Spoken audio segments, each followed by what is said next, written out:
준비가 되신 하나님, 응답할 준비가 되신 하나님이란 제목으로 말씀을 함께 나누겠습니다. 예수를 처음 믿기로 작정한 분들을 보면은 신앙생활 하면서 어려워하는 부분이 있습니다. 그 중에 찬양, 또 말씀 듣고 읽고 하는 부분, 기도.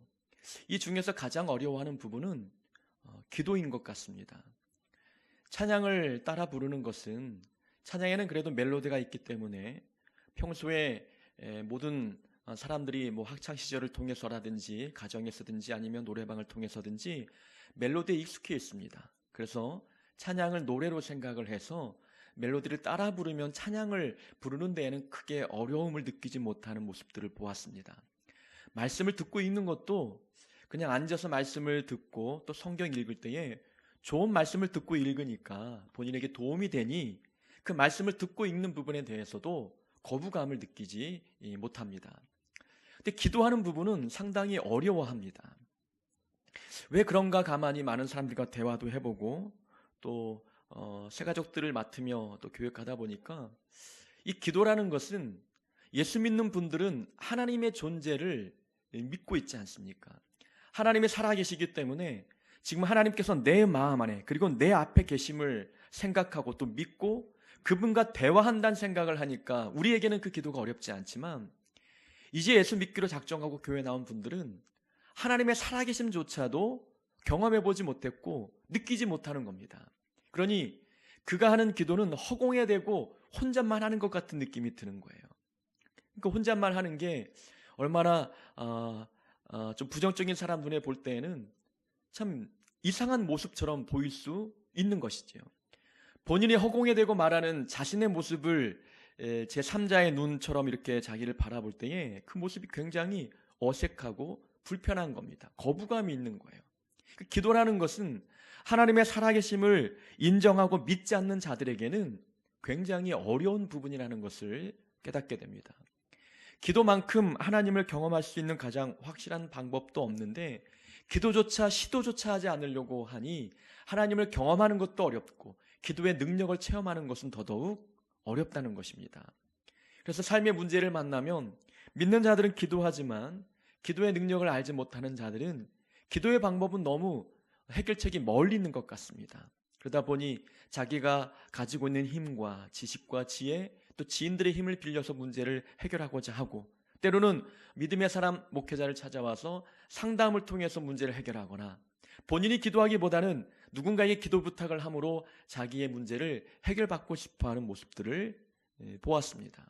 그 기도는 믿는 자들에게는 가장 강력한 무기이지만 하나님의 살아계심을 믿지 못하는 자들에게는 하기 어려운 것이 기도라는 것입니다. 기도는 영적인 세계를 경험할 수 있는 시간이고 하나님의 존재를 경험할 수 있는 시간입니다. 그래서 기도하면 믿음이 성장하는 거예요. 믿음이 성장하기 위해서는 기도해야 된다는 겁니다. 그래야 하나님의 살아계심을 체험하고 영적인 세계도 경험하니 믿음이 자랄 수밖에 없는 것이지요.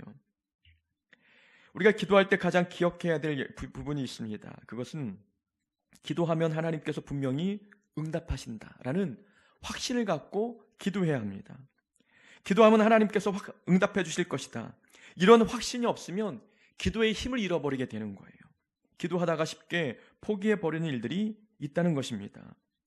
그래서 예수님께서는 기도를 가르쳐달라는 제자들에게 기도하는 방법만 가르쳐 주신 것이 아니라 기도 응답에 대한 가르침도 함께 해주신 거예요. 오늘 본문에 보면은 기도 응답에 대한 주제를 가지고 주님께서 말씀해 주고 계신데 주님께서 기도의 방법을 가르쳐 주셨던 내용이 1절부터 4절까지 나오고 5절부터 함께 읽었던 13절까지는 기도 응답에 대한 부분입니다.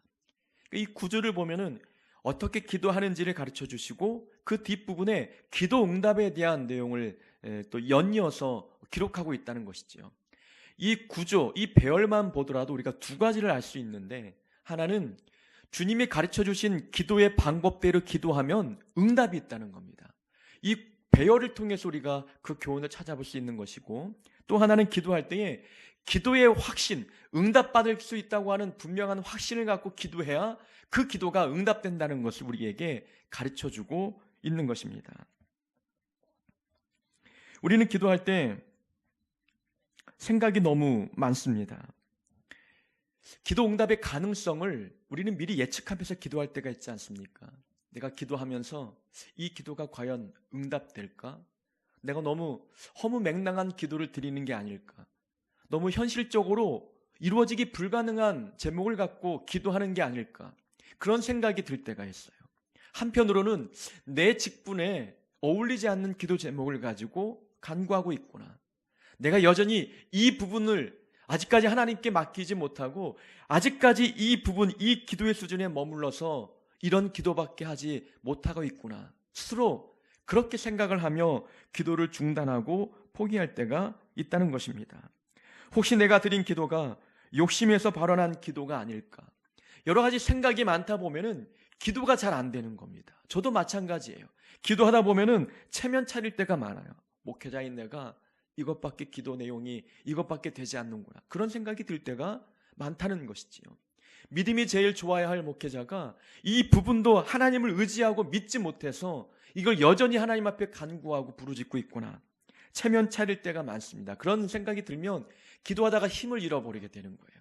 기도가 더 깊게 나아가지 못하는 겁니다. 에이, 다른 기도 해야지. 쉽게 기도 제목을 포기해버리는 모습들을 발견하게 된다는 것이지요. 우리는 기도할 때 그냥 생각을 접어야 합니다. 그냥 응답받을 것을 믿고 기도하는 거예요. 응답을 해주실 거나 해주지 않거나 이것은 하나님의 몫이거든요. 우리가 그 응답의 가능성을 예측할 필요가 없고 우리는 그냥 기도하는 겁니다. 이 기도가 맞는 기도인지 또 맞지 않는 기도인지를 생각하기보다도 그래서 그 생각 때문에 기도가 방해받는 것보다 차라리 그냥 하나님 앞에 부르짖고 기도하는 게 더 하나님 보실 때에 옳은 모습이라는 것입니다. 기도하다 보면 우리가 변하거든요. 생각이 바뀌고 마음이 성장하거든요. 그러다 보면 기도의 내용도 분명 성장하고 기도의 내용도 달라지는 겁니다. 기도를 시도하지 아니하면 기도가 성장하지 못하는 것처럼 우리는 무조건 하나님 앞에 부르짖으며 기도하는 것이 무엇보다 중요합니다. 기도에는 단계가 있습니다. 예수님께서는 먼저 그 나라와 그 의를 구하라 라고 우리에게 말씀해 주셨거든요. 그런데 먼저 그 나라와 그 의를 구하라는 기도를 나의 기도로 삼을 때까지는 거쳐야 할 단계들이 있다는 겁니다. 제일 기본적인 단계는 자기를 위한 기도를 합니다. 내 문제가 해결되지 아니하고 다른 기도를 한다는 것은 굉장히 어렵거든요. 우리가 매슬로의 그 인간의 5가지 욕구 있지 않습니까? 인간의 5가지 욕구를 이제 하층 구조부터 상층 구조까지 나누어서 제일 먼저 인간의 어떤 본능의 욕구가 채워지지 아니하면은 그 상위의 욕구를 기대하기 어렵다는 것이 이 매슬로우의 5단계 인간의 욕구를 그렇게 설명하고 있는 것이지요. 그것처럼 우리가 기본적인 나의 문제를 하나님 앞에 간구하고 기도하지 않고는 다른 문제가 보이지 않는 거예요. 이 기도를 뛰어넘으면 이제는 이웃의 필요가 보입니다. 그래서 나를 위해서 기도했던 기도가 이제는 이웃을 위한 기도로 옮겨지게 되는 거예요. 또 이웃을 위한 기도에서 좀 더 성장하면 그때는 하나님 나라와 그 이름을 위해서 기도하게 되는 겁니다. 그때서야 비로소 먼저 그 나라와 그 의를 구하는 기도가 가능해지는 것이지요.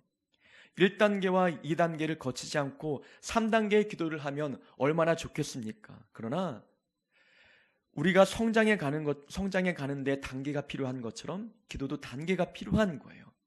한 번의 기도로 이 1, 2, 3단계를 다 기도할 수도 있지만 어떤 사람이 1단계에 머무를 수 있고 어떤 사람이 2단계에 머물러 있을 수도 있는 거예요. 그래서 그 모든 기도가 하나님 보실 때에는 중요하다는 것입니다.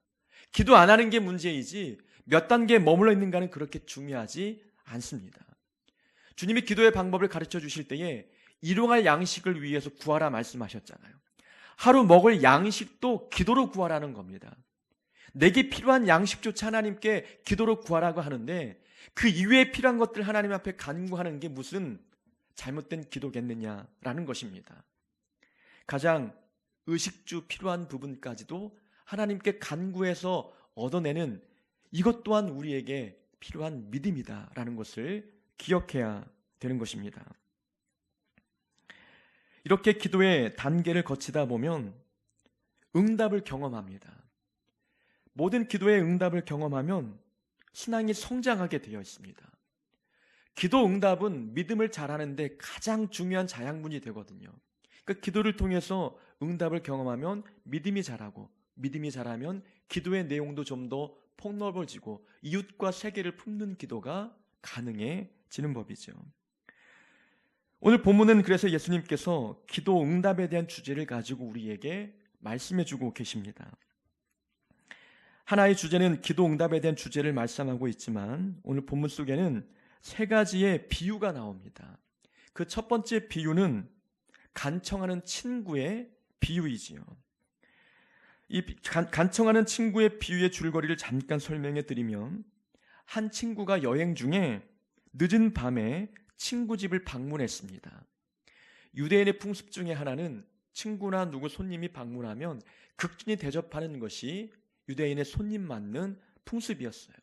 근데 밤늦게 친구가 방문하니까 식사 시간도 아니고 또 이 친구를 맞이하는 사람의 가정 형편이 그렇게 넉넉지 않았는지 이 밤늦게 찾아온 친구에게 떡 하나 줄 만한 그런 준비가 되어 있지 않았습니다. 그래서 이 사람이 친구에게 떡을 대접하기 위해서 다른 친구를 찾아가는 거예요. 자고 있는 친구를 깨워서 나에게 친구가 찾아왔는데 이 친구를 대접할 수 있는 떡 3덩이만 나에게 구워달라라고 부탁합니다. 그때 그 부탁을 들었던 친구가 자다가 일어나서 지금은 문이 닫혔고 나는 아이들과 함께 누워 잠을 자고 있으니 돌아가고 내일 아침에 다시 찾아와라 라고 말하지 않는다는 거예요. 그렇게 거절할 사람이 없다는 겁니다. 그래서 그 친구에게 떡 3덩어리를 빌려준다는 거죠. 이걸 통해서 주님께서 가르쳐 주신 게 무엇입니까? 8절에 보면 내가 너희에게 말하노니 비록 벗됨으로 인하여서는 일어나서 주지 아니할지라도 그 간청함을 인하여 일어나 그 요구대로 주리라. 자, 친구 관계 때문에는 주지 않을 수 있지만 그가 간청하는 간구의 그 소리를 듣고 그 간청함 때문에 떡을 빌려주고 있다는 거예요. 이 8절의 말씀을 곰곰이 생각해 보니까 지금까지 잘못된 오해를, 본문에 대한 오해를 좀 가지고 있었던 듯 그런 저의 그 생각이 있었습니다. 무엇이냐면 친구 관계 때문에 빌려준 줄 알았어요. 그런데 8절을 가만히 보면 친구 관계 때문에 빌려준 게 아니라 간청하는 것 때문에, 간절히 원하는 그 소망 때문에 떡 3덩어리를 빌려줬다는 것입니다. 왜 그럴까라는 생각을 해보니까 굉장히 우리에게는 이 부분이 위로가 되고 은혜가 되는 부분입니다. 다른 사람도 아니고 친구가 와서 부탁하는데 친구 관계 때문에 준 게 아니라 그거보다 더 중요한 것은 간청함이었다라는 거예요. 문 밖에서 떡을 빌려달라고 하는 사람이 누구건 그것은 중요하지 않다는 겁니다. 친구가 와도 그건 중요한 게 아니라 얼마나 간절하게 부탁하고 있느냐, 이 간청함을 보고 빌려준다는 거예요. 이걸 기도에 적용해 보면 어떻게 적용할 수 있습니까? 많은 그리스도인들이 하나님께 기도합니다. 기도하는 사람 중에는 하나님을 위해 온전히 충성을 다하는 사람도 있어요. 어떤 사람은 성품이 좋아서 저 사람 정도면 기도 응답을 더 빨리 그리고 많이 받을 수 있겠지, 여길 만한 그런 사람들이 있습니다. 헌신도 많이 하고 신앙의 경력도 많은 분들, 믿음이 뛰어난 분들, 모든 분들이 다 하나님 앞에 기도하는 거예요. 저 사람이라면 기도를 빨리 응답받겠지, 우리는 그렇게 자격을 생각하고 판단한다는 거예요. 그 사람의 신앙 경력, 믿음, 어떤 배경, 스펙 이런 것들을 보고 기도 응답의 유무를 우리가 결정하고 있다는 것입니다. 그런데 하나님은 그렇게 보지 않는다는 거예요. 그 사람의 배경, 어떤 자격 이런 조건을 보지 아니하고 얼마나 하나님 앞에 간절히 기도하고 있느냐, 간청하느냐, 이 부분을 보고 응답하신다는 것입니다. 이것이 우리에게는 은혜가 되지 않습니까? 나보다 믿음 좋은 사람이 얼마나 많이 있어요. 그러나 그런 사람의 기도도 듣지만 내 기도도 하나님이 들으시고 응답하신다는 거예요. 내 자격을 보지 아니하고 내 모습을 보지 아니하고 내가 간절히 하나님 앞에 간청하는 이 간청함을 보고 기도에 응답하시는 분이라는 것을 여기서 보여주고 있는 것입니다. 하나님은 자격과 조건을 보지 아니하시고 간청함을 보고 기도에 응답하시기 때문에 어린아이의 기도에도 하나님은 응답하시는 거예요. 이제 막 믿기 시작한 분의 기도에도 하나님은 응답하신다는 것입니다. 하나님은 또한 죄만 짓던 사람이 회심하여 하나님께 기도를 하면 그 사람의 기도에도 응답하신다는 거예요. 하나님은 자격과 그 사람의 조건을 보지 않기 때문입니다. 그래서 예수님께서 십자가 위에 죽으실 때에 그 옆에서 같이 죽었던 강도, 그 강도가 마지막 죽음을 눈앞에 두고 하나님 앞에 구원에 대해 기도했더니 너의 그 간구가 응답되었다, 하나님께 상달되었다, 기도 응답의 확신을 주지 않았습니까? 평생을 나쁜 짓만 하며 살아왔던 그 강도, 그 자기의 죄값을 치르기 위해서 이제 곧 죽음을 눈앞에 두고 있는 그 강도의 기도마저도 하나님이 들으셨다는 겁니다. 그의 자격과 조건을 보면 어찌 기도 응답을 줄 수 있을 만한 자격과 조건이겠습니까? 그러나 하나님은 간청함을 보고 응답하신다는 겁니다. 이것이 우리에게 은혜이고 우리에게 위로가 되고 있습니다. 내가 기도한들 하나님께서 들으실까? 내가 죄인인데, 내가 이번 한 주간도 하나님 말씀에서 벗어난 삶을 살았는데 염치 없이 내가 드리는 기도 하나님이 들으실까? 이러한 생각을 할 필요가 없다는 거예요. 간청함을 보고 기도에 응답하시는 분이 바로 우리 아버지 하나님이십니다. 그래서 우리는 우리의 신분, 직분을 의지하지 말고 내가 하나님의 자녀다, 이걸 내세우지 말고 간청하는 겁니다. 간절히 기도하는 겁니다. 부르짖는 것입니다. 그럴 때 하나님 우리의 부르짐을 보시고 우리 기도에 응답하신다라는 것입니다. 이 첫 번째 비유가 바로 우리의 간청함을 보고 응답하시는 하나님을 우리에게 가르쳐주고 계십니다. 두 번째 비유는 우리가 알고 있듯이 구하라, 찾으라, 두드리라, 이 내용을 가지고 우리에게 말씀해 주고 있는 것이지요. 구하면 너에게 주실 것이고, 찾으면 찾게 될 것이고, 두드리면 열리게 될 것이다 라는 말씀. 아마 이 부분은 교회 나오지 않는 분들마저, 세상 사람들마저도 알고 있는 성경 구절이지요. 이 구하라, 찾으라, 두드리라, 이 부분을 굳이 우리가 해석해 본다면 다양한 해석을 내릴 수가 있는데, 이제 구한다는 것은 우리 힘으로 얻을 수 없는 것, 내 능력 밖의 문제를 하나님께 구하는 것을 의미합니다. 찾는다는 것은 우리가 잃어버린 것, 어디 두었는지 깜빡 잊어버렸던 부분들, 그 부분들을 기억나도록 하기 위해서 하나님 앞에 기도하는 것을 의미하기도 합니다. 두드리는 것, 우리가 인생길 걸어가면서 우리 앞길을 막고 있는 문제들, 이 문제가 열리도록 두드리는 기도를 하나님 앞에 드리라는 것을 말씀해 주고 있는 것이지요. 또 다른 해석은 구한다는 것은 자신의 결핍을 인정하고 하나님의 도움을 전적으로 의지하는 걸 말합니다. 겸손하게 하나님의 도움을 구하기 위해서 간절히 기도하는 그 구함의 기도를 말씀하는 것이고, 찾는다는 것은 기도만 할 것이 아니라 내가 힘 닿는 데까지 이 기도가 성취될 수 있도록 내 힘을 다하여 열심히 행함으로 노력해야 된다는 것을 또 의미하기도 합니다. 그리고 두드리라는 것, 두드리면 곧 열릴 것을 기다리는 기다림의 마음을 표현하고 있는 것이지요. 기도하고 내가 열심히 노력하고 그 다음에 하나님의 응답을 기다리는, 이런 해석으로 구하라, 찾으라, 두드리라를 해석하고 있는 분들도 있다는 것이지요. 그러나 여기서 중요한 것은 어떤 해석이 맞느냐가 아니라 구하라, 찾으라, 두드리라는 기도의 다양한 모습을 의미하는 겁니다. 우리가 어떻게 기도하든지 하나님은 모든 기도에 응답하신다는 것을 말씀해 주고 있는 겁니다. 구하는 자도 답을 얻어요. 찾는 자도 답을 얻습니다. 두드린 자도 답을 얻는다는 것, 우리가 어떤 모양으로 기도하든지 하나님은 모든 기도에 응답해 주시는 분이심을 말씀하고 있는 것입니다. 기도하는 모든 자는 만족을 얻게 될 것에 대한 것을 가르쳐 주기 위해서 세 가지 단어를 통해서 우리에게 강조하고 있는 것입니다. 구하면 구하는 대로 주실 것이고, 찾으면 찾는 대로 다 찾게 됩니다. 두드리면 두드리는 대로 다 열릴 것이다. 이 본문, 이 구절의 뉘앙스를 가만히 보면은 하나님은 이미 줄 것을 기다리고 있는 거예요. 두드리기만 하면 주겠다는 거예요. 찾기만 하면 바로 찾게 해주겠다는 것이고, 구하면 바로 주실 것을 기다리고 있는 하나님의 모습을 보여주고 있는 것입니다. 그런 느낌, 그런 분위기 아니겠습니까? 하나님은 그래, 너희들이 어떻게 나오나 보자. 내 닫혀있는 이 마음을 너희 기도로 한번 열어보거라. 이런 자세로 기도를 듣는 분이 아니라는 거예요. 고집을 피면서 센 고집을 부리면서 그래 그 정도 갖고 되겠어 더 해야지 이렇게 우리의 간절한 기도를 기다리면서 억지로 주지 않을 것처럼 그런 자세로 기도를 듣는 분이 아니라는 거예요. 이미 하나님은 주실 준비를 하고 있는 거예요. 두드리기만 하면 주시겠다는 것이고 찾기만 하면 찾게 해주실 것이고 구하기만 하면 내가 주겠다라는 하나님의 간절한 마음이 이 본문 안에 담겨 있는 것입니다. 그러나 얻지 못함은 구하지 않기 때문이에요. 찾지 않기 때문이고 두드리지 않기 때문에 하나님의 응답을 얻지 못하는 것입니다. 우리는 기도에 대해서 오해할 때가 많습니다.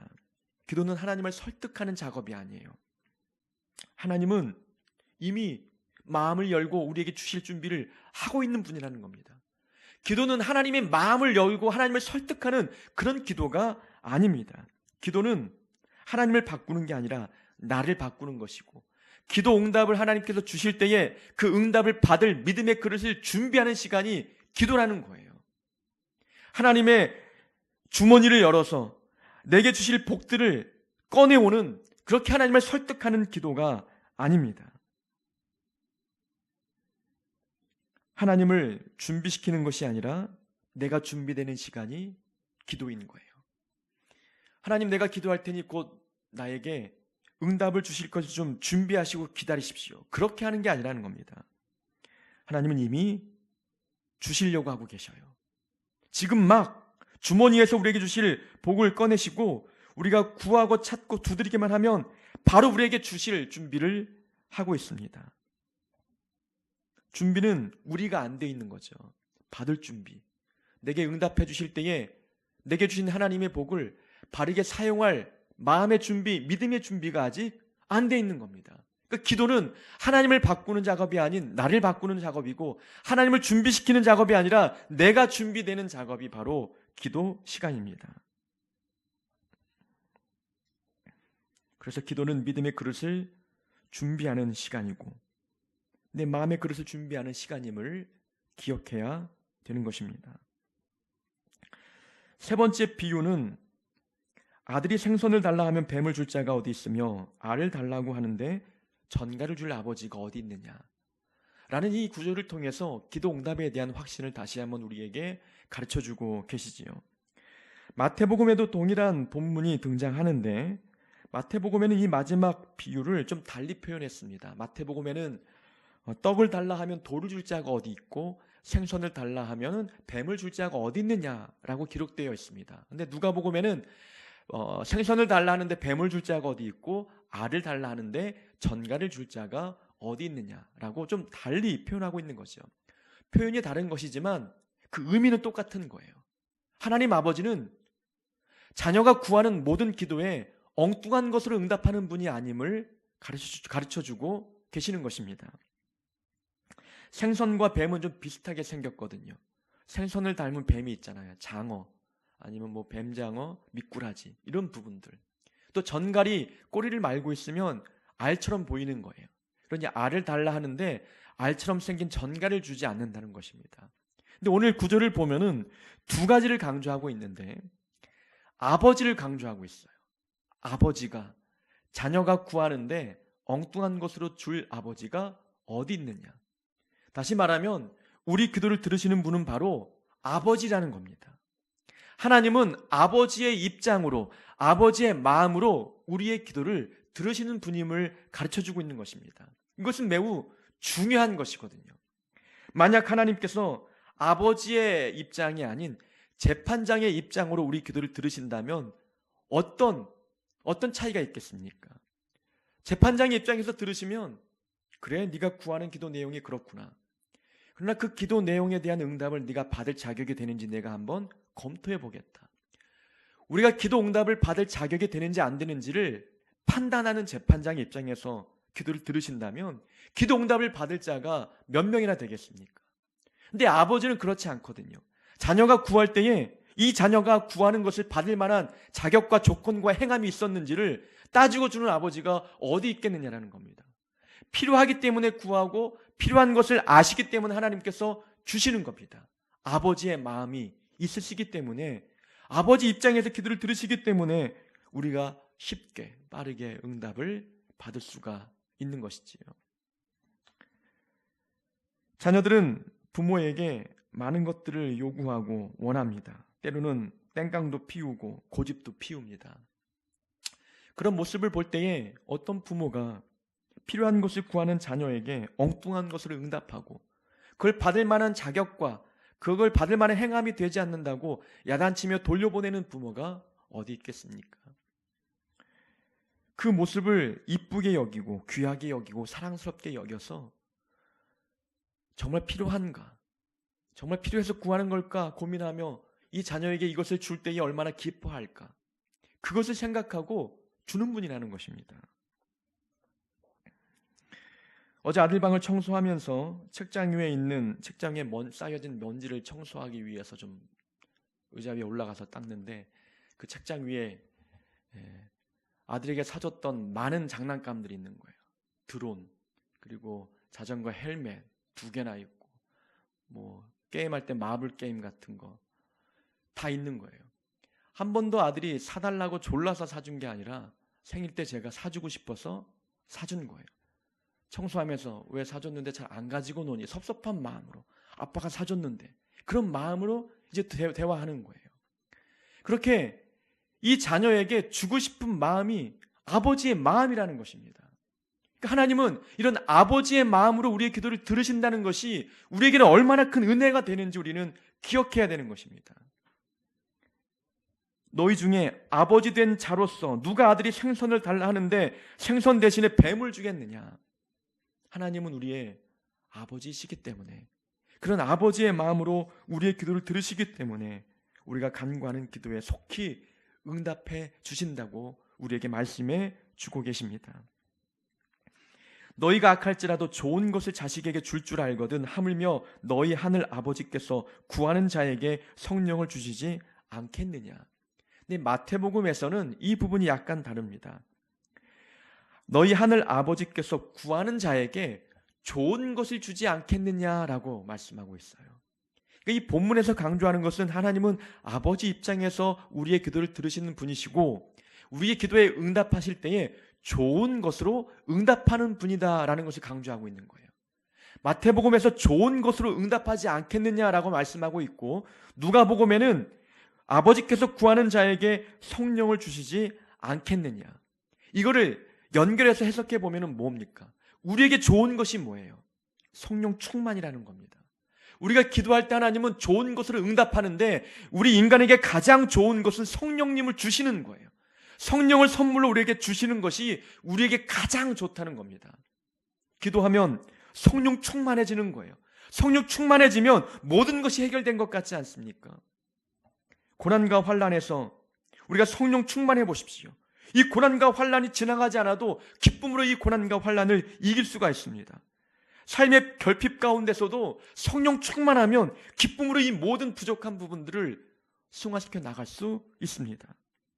주어진 삶에 만족하고 감사하는 것도 성령 충만할 때 나오는 것 아니겠어요? 우리에게 좋은 것은 성령 충만이라는 거예요. 또 다른 의미로 해석해 보면은 하나님은 우리가 원하는 것으로 우리에게 응답해 주시는 분이 아니라 좋은 것으로 응답해 주는 분입니다. 하나님 내가 원하는 것이 이것입니다 라고 할 때에 하나님께서 내가 원하는 대로 응답하는 분이 아니라 내게 가장 좋은 것이 무엇인지 아시고 좋은 것으로 응답한다는 거예요. 이것은 큰 차이가 있는 것입니다. 우리는 기도 응답은 내가 원하는 대로 응답해 줘야만 응답이라고 생각을 해요. 근데 하나님은 내가 원하는 대로 응답해 주는 분이 아니에요. 아버지 하나님께서 자녀에게 무엇이 가장 좋은 것인지를 보시고 좋은 것으로 응답하신다는 겁니다. 예를 들면 하나님께서 보실 때에 우리의 믿음 성장을 위해서 고난을 만나는 것이 가장 좋은 방법이라면 고난으로 응답하실 수도 있는 거예요. 우리 삶에 만족함 모르고 감사도 깨닫지 못하며 살아가고 있는 그런 사람들이 있다면 그런 자녀에게 일상의 행복을 잠시 깨트려야 내게 주어진 것에 만족하고 감사할 것 같으면 그렇게 하나님은 응답하시는 거예요. 그 응답이 우리에게 좋은 응답이기 때문에 그렇습니다. 그러니까 하나님은 내가 원하는 것을 주시는 분이 아니라 좋은 것을 주는 분이에요. 그 기도 응답은 모든 기도에는 다 응답이 되지만 내가 원하는 대로 받는 것이 아니라 하나님이 보실 때에 좋은 것으로 응답하신다. 이것이 기도 응답의 비밀입니다. 기도를 들으시는 분은 바로 우리 아버지 되시고 그 아버지께서 우리에게 좋은 것으로 응답하는 분임을 기억해야 합니다. 기도는 나를 향한 하나님의 뜻을 아는 시간이고 또 그 뜻에 순종할 수 있는 힘을 공급받는 시간입니다. 기도는 말씀드린 대로 하나님을 바꾸는 시간이 아니라 나를 바꾸고 나를 변화시키는 시간입니다. 기도하면 기도하는 대로 살아가게 되어 있습니다. 성령 충만함으로 인하여서 내 안에 계신 성령님이 기도한 대로 살 수 있도록 힘을 공급해 주십니다. 그래서 우리는 기도해야 되는 거예요. 기도하는 대로 살기 때문에 우리는 기도하면서 성령의 도움을 구하며 하나님을 붙들고 의지하며 살아가는 삶을 살아야 하는 것입니다. 매일매일 기도하실 때에 한 가지만 기억하시기 바랍니다. 하나님은 이미 응답하실 준비를 하고 계십니다. 기도만 하면 응답해 주십니다. 그렇게 간청함으로 하나님 앞에 부르짖으시고 구하고 찾고 두드리면서 하나님 앞에 기도하시기 바랍니다. 하나님께서 좋은 것을 우리에게 응답해 주실 줄로 믿습니다. 우리에게 날마다 기도 응답해 주시는 하나님 앞에 오늘도 기도하시고 매일매일 기도로 나아가는 복된 하나님의 자녀 되기를 주의 이름으로 축원합니다.